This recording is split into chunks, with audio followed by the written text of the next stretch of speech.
This is Restless, the podcast with 100,000 downloads.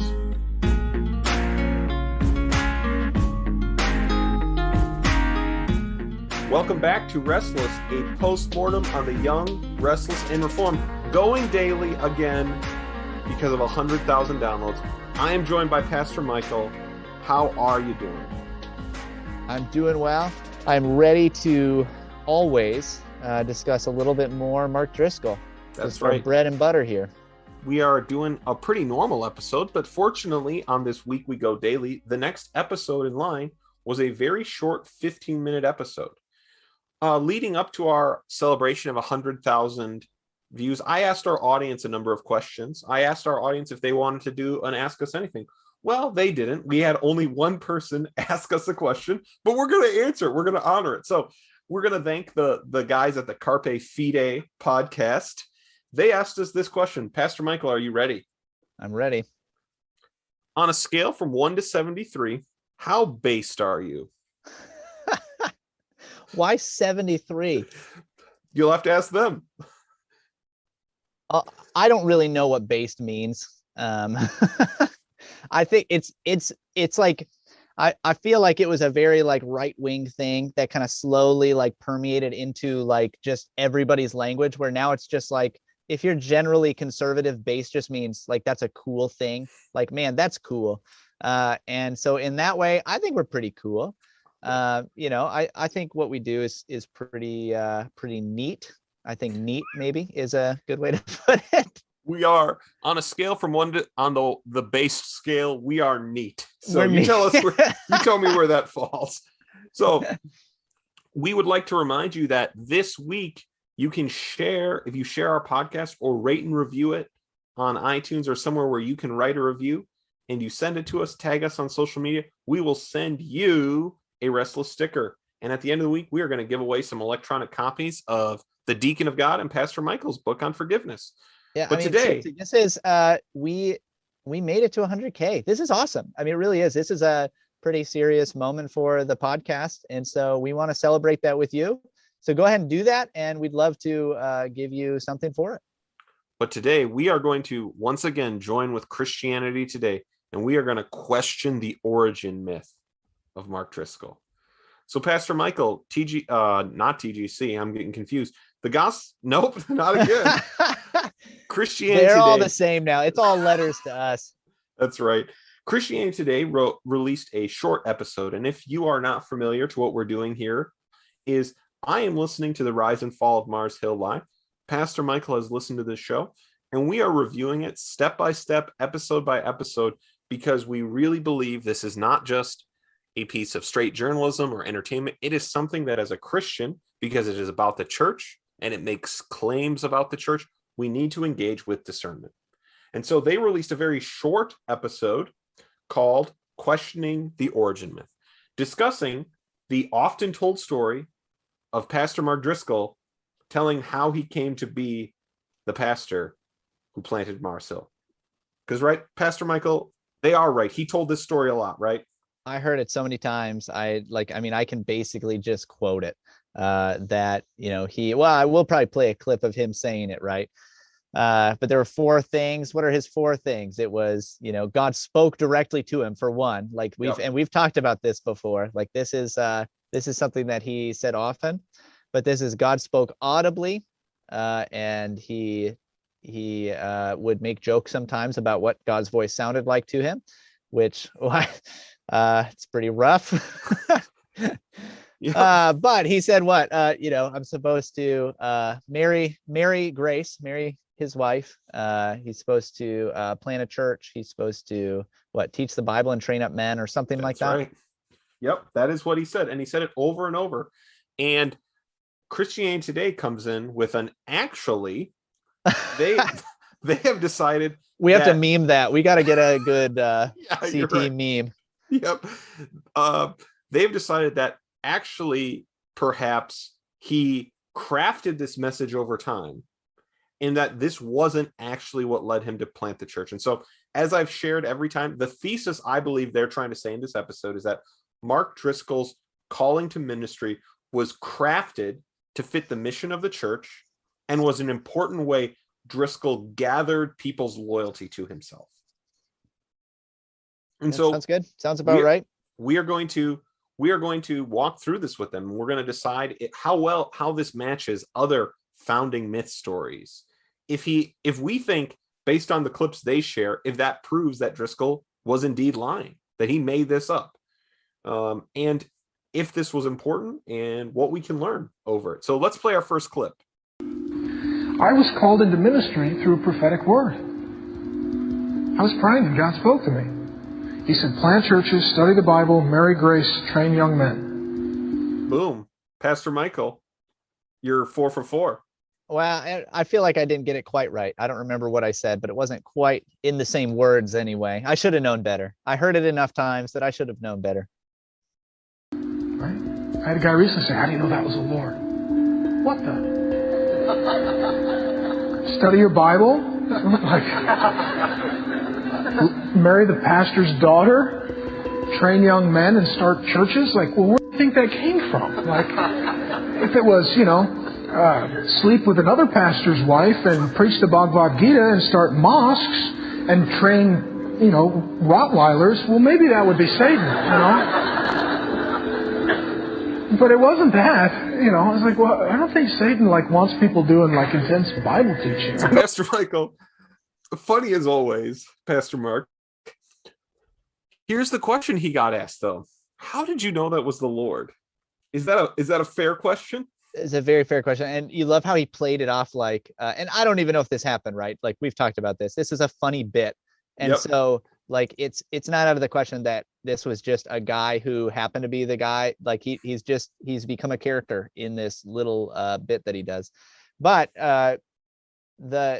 he plays the question off as it's either God or the devil, right? Right. Instead of, hey, maybe it was just like an idea that you had and that's all it was. Like maybe yes. It was not and the issue is not that the things that he was told to do by this voice are this is bad. These are bad things. No, it's not that. It's the problem is that you are taking a kind of authority that is not yours. You're saying that just like the prophets of the Old Testament or the apostles in the New Testament, God spoke directly to me and told me to do these things. Therefore, it implicitly has the authority of God himself behind it. So right. Whatever happens from here on out, as long as I'm doing those 4 things, this is from God directly.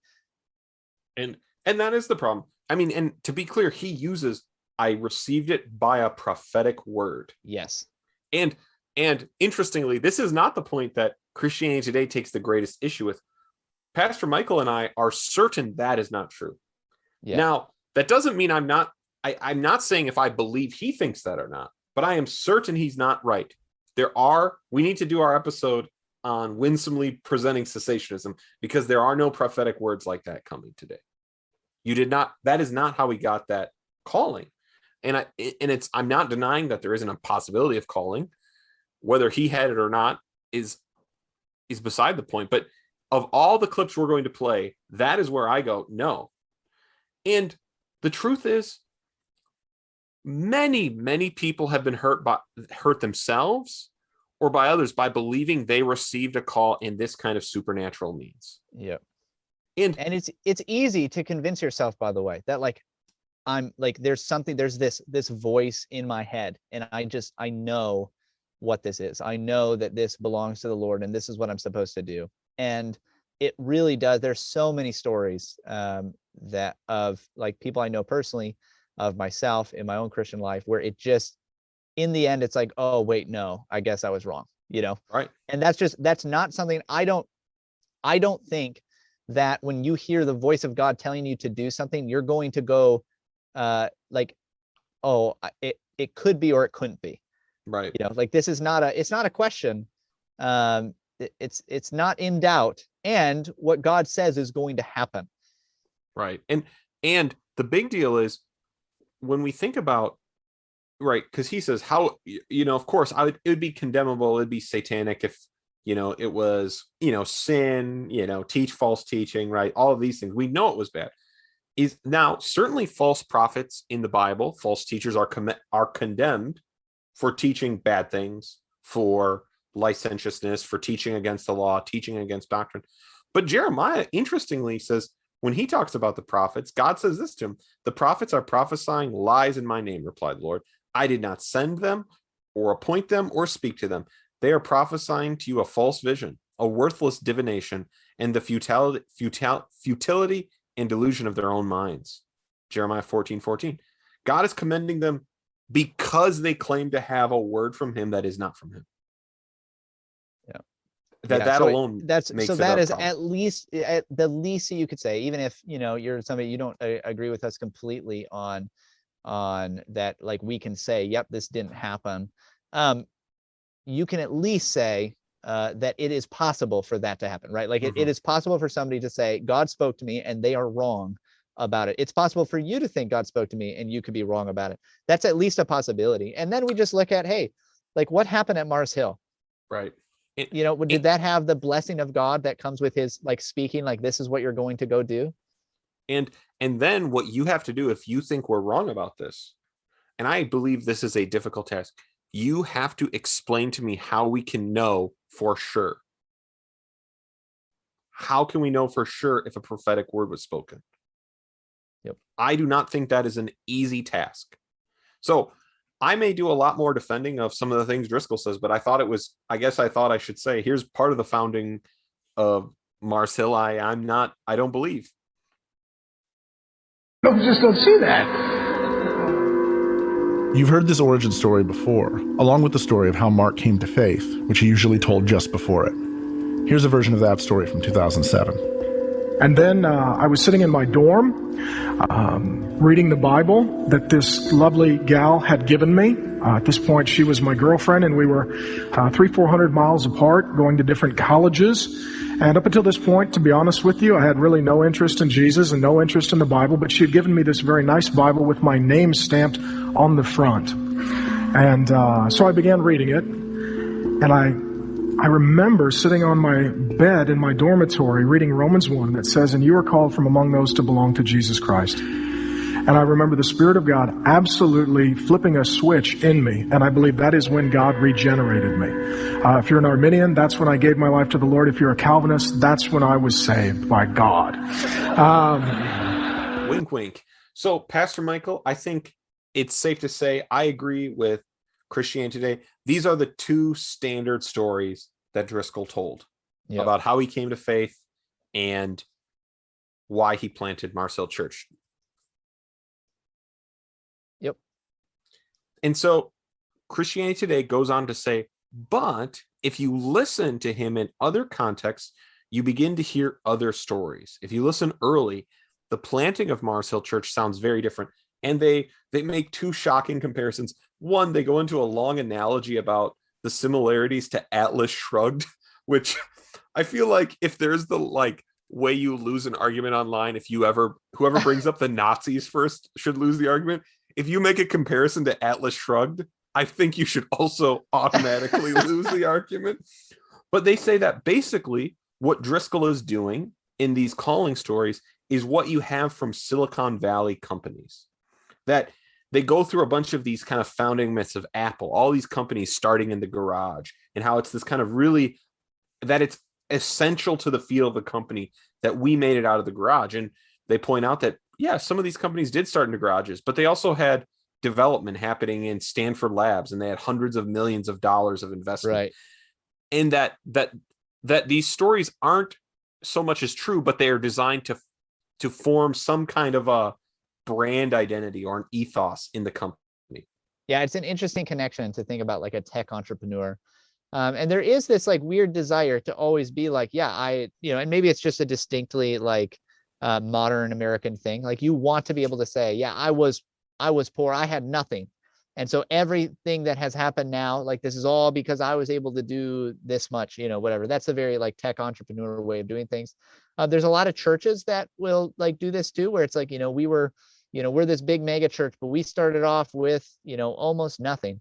We've talked in the past. We started in a living room. That's a big one that you hear in every mega church. Yeah, we started in a living room. And like, of course, like that's, that is how churches start, right? Like Right. they start with a few people that are going to do this, and it's great. And I'm not against people like Yeah. sharing that. Like, yeah, we started little, and here we are. We're still going, and that can be a testament to the grace of God, preserving a people over time. So Yes.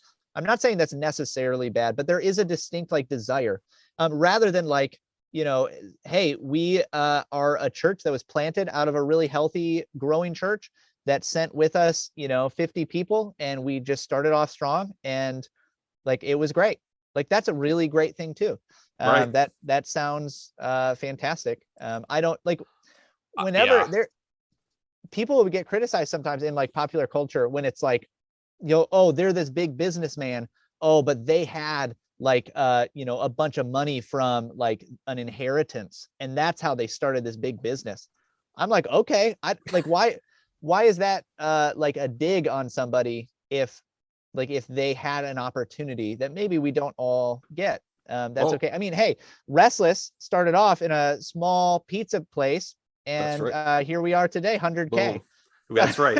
I And take back everything I said. You I should do think that think we're pretty I cool. know we should probably really play up the we're just two homely little boys from Wisconsin. We hardly knew anything, and now we're going after the big We the didn't big even know big how to Eve of type or both. use computers. I know. We I, figured it all out on our own. I think that what is interesting is I think you said two things that caught my attention on this idea in general. First, I think you're right. It can be a testimony to the grace of God. But two, I think it is this the problem with it in general is this where we start to favor a certain kind of testimony. That there are testimonies of churches that kind of came up out of nowhere, thank God. But there are testimonies of churches that have a sounding like a kind of ordinary means of grace story. And just think about it's the same thing with personal conversions. Nobody wants you to share your testimony. If I was raised by Christian parents, they Yep. taught me the scriptures, and It's you know what? this is a great point. I've never questioned the truth of the scriptures in my entire life. Now, I haven't always lived up to them, but that's why my parents taught me about the need for repentance and that Jesus forgives my sins. No one wants to hear that story. They all want the dramatic story. And so I think that there is and both that and the drug dealer who repents and then writes, what's the More Than a Switchblade or whatever book, Yeah, the cross and the the switchblade. Cross and the Switchblade book about their conversion. Both of those can be a story for grace of God. We, in probably a very man-centered way, favor one over the other.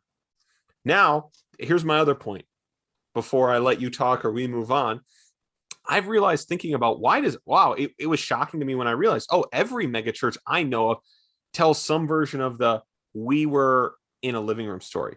Yep. I think probably when you're at a church of 10,000 people, you feel basically zero connection. The idea that this church was kind of born in this like close-knit community actually probably is pretty necessary to endear yourself, to feel any connection to it, right? Yeah. Like I don't walk into you don't walk into these major arenas and feel connection to anyone there. And so I think that might be even why the mega churches, they all have to have we were in a living room.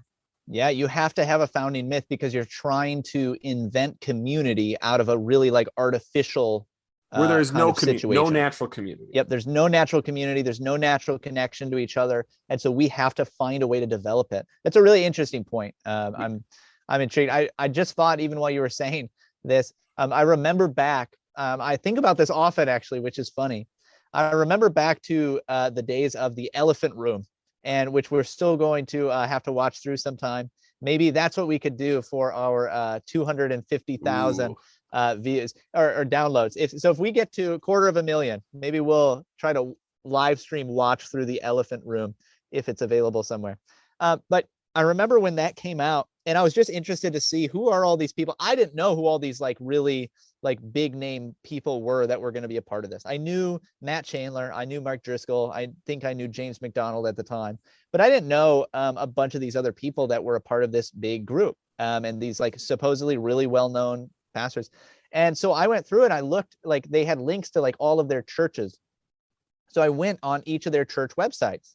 And one of them was Stephen Furtick, who has become very like notorious nowadays in a way that he wasn't then. he was known as like this big name, but he had not gone to the extent that he's gone, where they have like, you know, the Sunday school children's coloring books of Pastor Furtick and like that kind of stuff. And sometimes people share clips of him that are negative. How could they?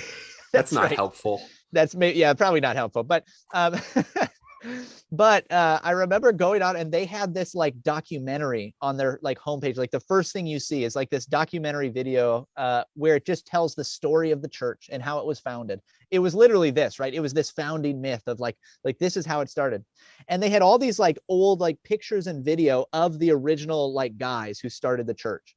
And they all looked like regular guys, including Furtick. Like he just looked like a regular dude. He had a regular haircut. He just was a normal person wearing normal clothes. Like he's just got a flannel and jeans on. And then all of a sudden it would flip to modern day when they're sitting down in this really fancy place talking about how like this church has grown so much and look how amazing it is. Every single one of them that was like in the before and now the after had these like faux hawk, really stylish haircuts that I'm sure they spent a lot of money on. Every one of them looked like they were probably wearing makeup. All of them were wearing like bedazzled, like really tight jeans and things like that. Like they all looked like they had been manicured, you know, after this point. And it was so interesting to watch. And that right there, that's all I had to see. And I was like, ooh, I don't like this at all. I don't know anything about this, but I don't like it at all. Yeah. And they put out that clip themselves. Yeah. I think what is just interesting is the more I think about this, mega churches are death to community. And if you are, even if you're leaving a faithful mega church, this is a thing you have to think about, right? You come into church, we turn the lights off so you can't see the people that you're at church with. We blast the music so you can't hear the people you're at church with. We have multiple services. So it's like a movie theater. I'm just coming in and out. Maybe I say hi to people. If I saw a friend at a movie, I was like, hey, I just saw that. That was cool. See you later. Obviously, we don't do that anymore because that's too dangerous. And that's right. Who am I to ever think you're probably also never meeting the pastor, like the pastor that's up front, right? The teaching pastor. You probably are never meeting him. And that's death to community. So it's probably comforting to think that these people who no longer look like normal people once had a normal looking living room like you. Yeah, right. Yeah, we used to live in those dinky little houses with just one living room. We used to live like that too. Now look at us. That's right. So we better keep going. We are far afield. So we're going to listen to the next clip where it's a different clip of Driscoll explaining how he came to plant Mars Hill. It's a messy truth. In reading the New Testament in college, actually in the Bible that's sitting next to me from a woman that had given it to me, she's now my wife, we've been married 8 years and have 2 kids, came to the realization that the majority of the New Testament, particularly Paul's writings, I thought was complete nonsense. This is from the Dick Staub Show in the year 2000, 4 years into planting Mars Hill. Rather than opening his Bible one night and being knocked over by the book of Romans, he tells a story of conversion that took place over time, where the biggest influence wasn't Paul, but Augustine's Confessions, which he read as an assignment for a class.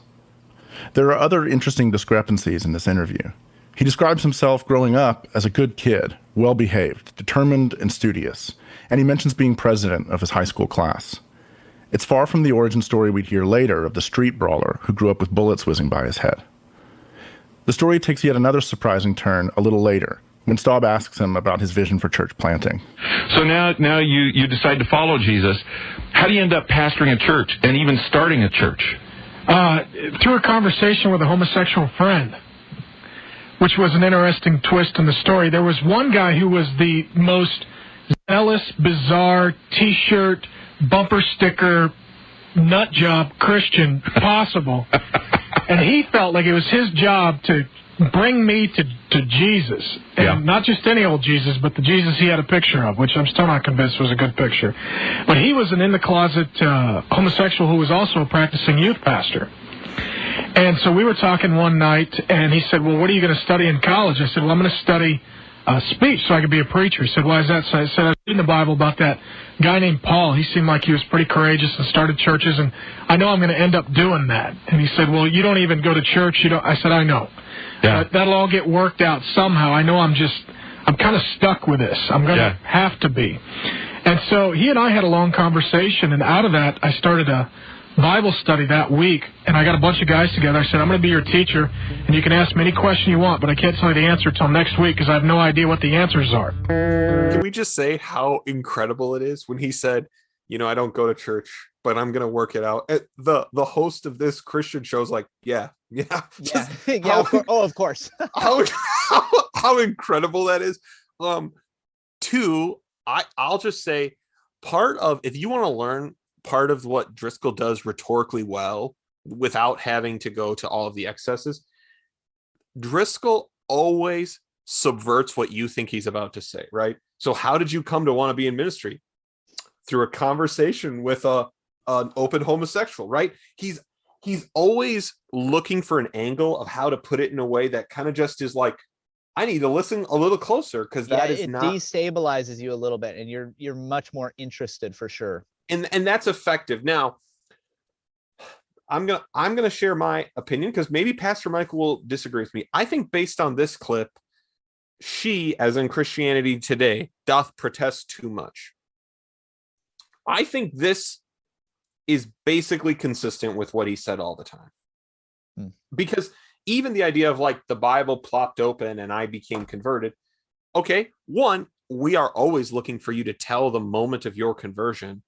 Yep. And two, it usually involves something that took time. Yep. It actually took time. Now, the other big thing is, even in this conversation that happened or not, he apparently still at that point said, I have to plant a church, right? Somehow that was a drive that he felt. Now, he didn't mention prophetic words or whatever, but I think this is basically consistent. And I think it's consistent for two reasons. Actually, no, I won't share my reasons. Pastor Michael, what's your assessment of the comparison of these two stories? Yeah, I mean, I think you're right. Because I even think about, different ways that I've shared with people how, I came to believe.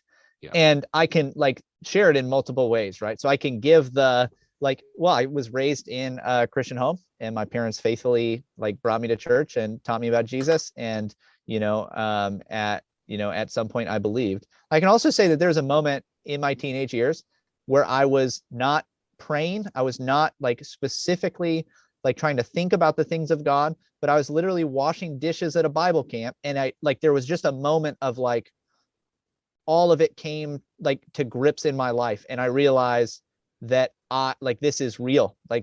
God is real. Everything that I've been taught is real. And I need to know Christ.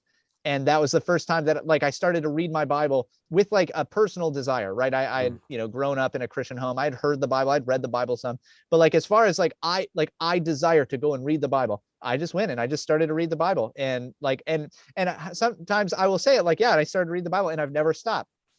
So I could say, and it be legitimately true that when often people think of conversion, quote unquote, that it seems to me that I was converted while washing dishes at a Bible camp, not praying, not thinking about the things of God necessarily. And something just changed in my heart. I had this deep desire to know and follow God. And I started to read my Bible, that night with a earnestness that has continued. And that's not wrong. It just would not be the whole story. Right. And so when you fill things out, when you're just giving that little blurb, you can kind of, it's just the way we talk. This is language. I think sometimes this kind of gotcha journalism, you're looking for every little detail, and we do this sometimes. Yeah. We'll be honest. We do this. We pull apart every little word and are like, oh, but you didn't say this or you didn't do this. And the reality is that, you can say things multiple ways and it not be wrong. And you're saying, I'm understanding. You're saying that it is actually also even legitimate to emphasize different parts of your testimony or walk with the Lord, depending on who you're speaking to and the purpose for which you're sharing it. Yeah, I think so. I think that's perfectly legitimate. I think if you don't think that's legitimate, right? It's basically impossible to summarize anything. Yeah. But two, I think that basically evangelicals are trained to do this. That if I'm speaking to someone who is in rebellion against God, well, I'm probably going to try and talk to them about the ways I've rebelled and why am I going to do that? Because I want them to hear about when I rebelled, this is what the Bible told me I had to do, because I'm telling it to them. If I'm talking to my children who I want to be raised in the Lord, I want to tell them how thankful I was for my Christian parents.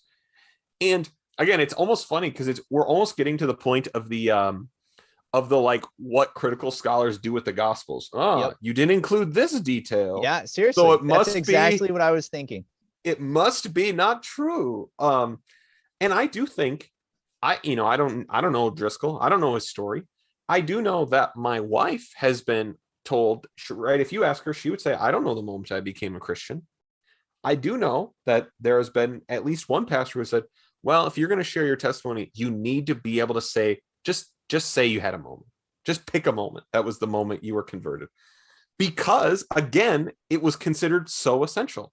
Yep. She can describe what it was like to be converted. She'll tell you these were the things happening in my life that I believe God used to bring me to a walk with the Lord. And it might even reflect the story that Pastor Michael shared about himself. But this idea, but again, it's this, if you have a church that is kind of built on, or just you're an evangelical, we're built on this kind of idea of a moment. And so it's not surprising that Driscoll eventually summarizes this thing as, I was reading Romans and I got converted. Even if it included reading Augustine, reading Romans for a while. Obviously he was dating a pastor's daughter, right? So he was involved in Christianity to some extent. Now, it can be said that there are inconsistencies and ways that this developed over time and changed, I think. Even where like people have pointed out before that, Driscoll has shared on social media, here, I still have the Bible that Grace gave me all those years ago. And it's like an ESV Bible that wasn't even in print when this happened. So there's things like that where it's like, okay, it has obviously become this huge story that he has to keep with. Yeah, let's get that, because they get to that in this last clip. Oh, do they talk about? I couldn't remember. Let's talk about if we will determine if we think this is fabricated largely. Takes on religion, politics, and student life. It's all still online in their archives, too. In a column from October 1992 titled The Makings of a Lunatic, Driscoll described his conversion to Christianity in some detail, referring to a resident in the same hall as him as the most rabid Bible thumper ever. It was arguments with this friend that led him to start studying the Bible and other Christian books, just hoping to prove this guy wrong. He failed, though. My life was at a crossroads, he wrote. I was stuck between two options. The first consisted in continuing in my old ways and rejecting the truth I'd found. The other was a frightening alternative, dying in a very real way to the Lordship of Christ. With Staub's interview, he tells the story of becoming a pastor without hearing the audible voice of God. In this column, he tells the story of becoming a Christian without Grace Driscoll and without even the Bible that he so often referenced in his other stories. It's an argument from silence to say that the Bible wasn't there or that she played no role in all of this, but you'd also think she might have been on his mind. This was October 92. They'd gotten married just 2 months earlier in August. There's one other kind of funny wrinkle in this storytelling. Small enough, it almost seems like nitpicking. What are you laughing about, Pastor? So I just, so I had this experience. Let me share this. Maybe this could go to bonus content sometime or something. Just 2 or 3 weeks after I got married to my wife, we went on a couples retreat for a kind of group that I was in as part of my seminary education. We went to this nice resort. They brought in a speaker to talk to us about something I don't even remember, but the wives were invited to come with, and it was this cool opportunity to go to this fun resort in Lake Geneva. And the first night, you have all these couples sitting around, and it had us they had us go around the room. There was maybe 20 or 30 people total, and kind of share, hey, what's your name? What is something exciting that's happened to you recently? And it got to me, and I said, well, I can't really think of anything recently that's been exciting. But what I did think of in that moment was a time earlier that summer when I had been at a camp, and we had been throwing tomahawks, and I had picked up 3 tomahawks with one hand, and I threw all 3 and stuck all 3 in a target. Wow. And I shared this story. And then it goes to my wife, who I had just married 3 weeks ago, or 2 weeks ago, or maybe even less. I don't know. I mean, it was very recent. And she says, well, we just got married. And the whole room the whole room just went completely silent. And I was like, oh no. Yeah. And so when it's like, well, she should have been on his mind, he was just married 2 months ago. I'm like, well, Oh man. maybe that just comes with time. I don't know. I'm not going to get him on that one. Let's put it that way. Do you know what? I actually think that's quite honestly fair. So right after I got married, right when you're supposed to be trying to do your best, right? We were at my parents' house.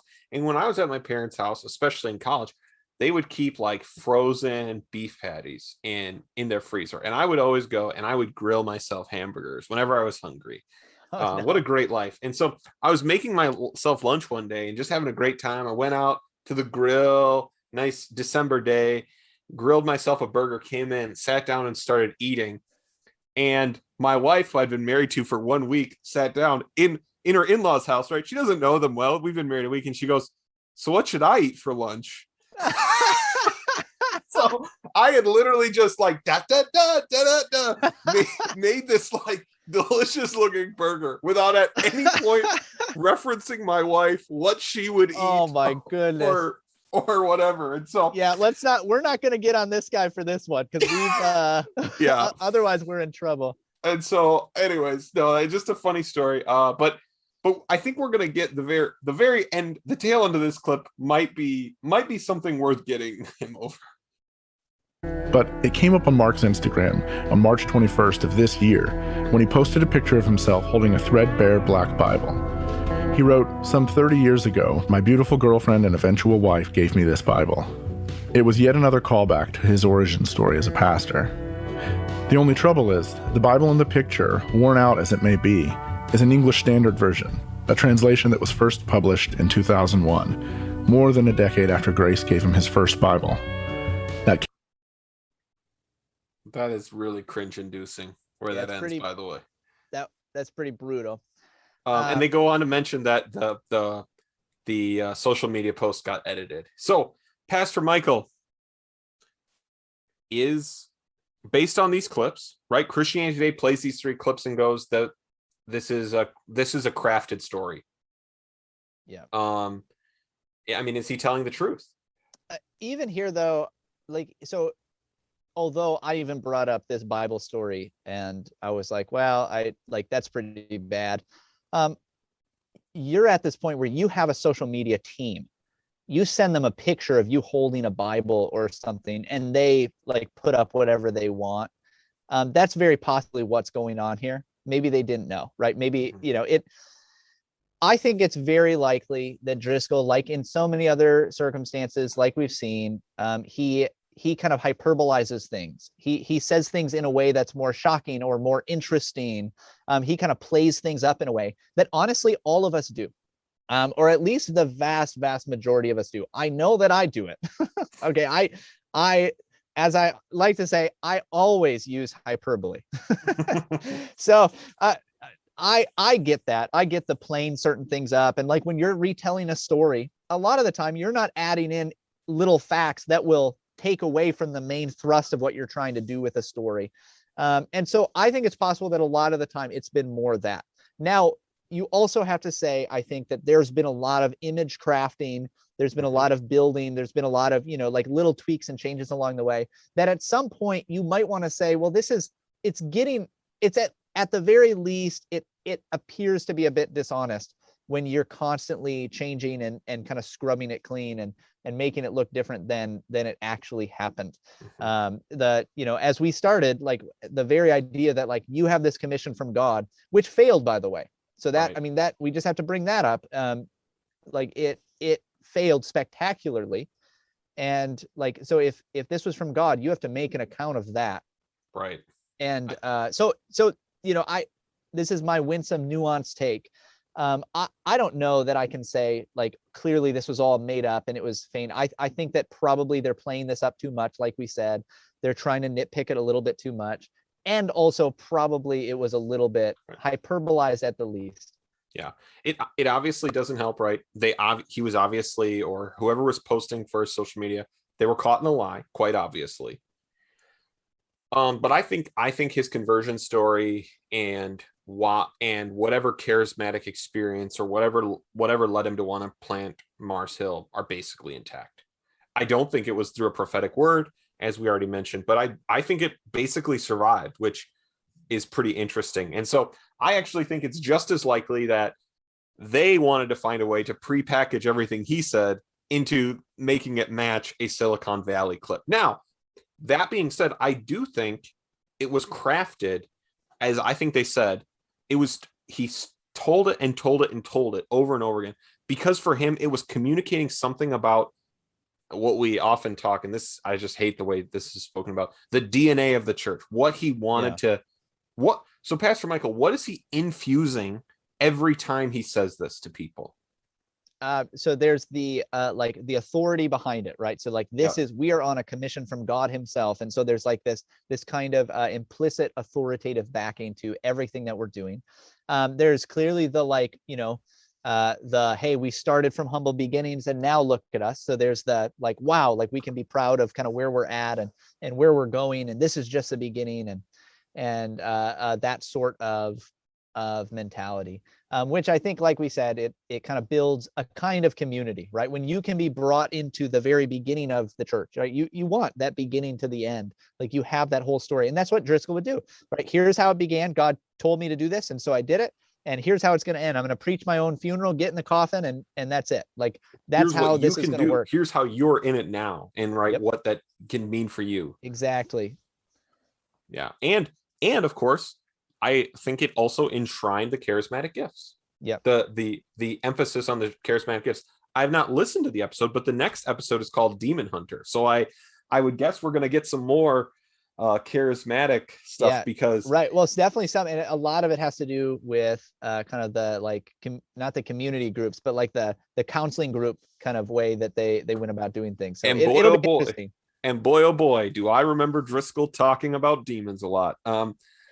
I do think now, I think that these are things they point out in the episode as what this was communicating. Now, I want to say one thing, Christian, you have this story. You have the charismatic beginning of the church. You are connected to a church that began with a charismatic calling from heaven and will end, well, with you in the grave, you with Christ. That's what we have Acts for. We do have that, and we do need that connection. And I do think that I think that every church probably in its members class, it's appropriate for them to talk about where the church came from, those kinds of things. And if you're a church planter, what made you want to plant the church? Or if you're Pastor Michael, what made you want to come be part of this church and carry on this ministry? And what made the people who started the church want to start it? I think that's appropriate. I think it is. I think it becomes a notable thing. I've gone and I've listened to Pastor Michael. I've listened to the other people at the church. Do you know what I've never really heard in the service? I've never heard anyone mention where the church came from or why. By this, I mean the local church, because it's not a regimented part of the liturgy or sermon. It is not.